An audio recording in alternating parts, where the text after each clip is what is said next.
Hello everyone, in this screencast I'm going to walk you through the wrestling defense murder of trial of 12-year-old Lionel Tate activity.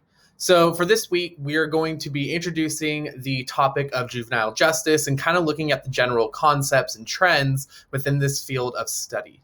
So for this assignment, there's two parts. Part one, you're going to be watching a video. And as you'll see on Schoology, the video is embedded here, but you also can click on the link at the top, which will take you to the YouTube video. And while you're watching the video, you're going to answer each of these each of these 8 questions in complete sentences.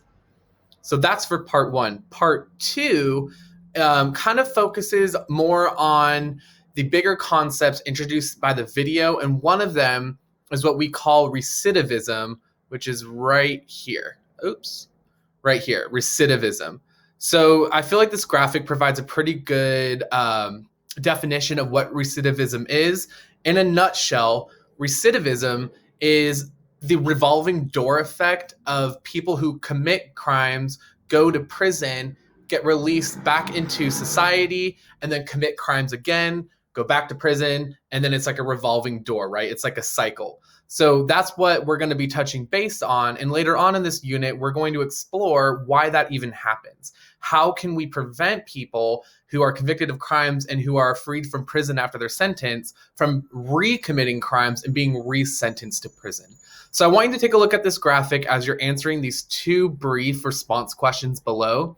The first one, after watching the video, based on what you saw, do you think that Lionel Tate should have been sentenced to prison for life as an adult?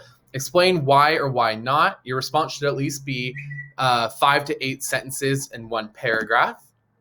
And number 2, according to the video, this is where we talk about recidivism. According to the video, in May of 2005, Tate, now 16 years old and less than a year and a half into his parole, was charged with armed robbery after the murder trial for when he was a 12-year-old when he killed his sister.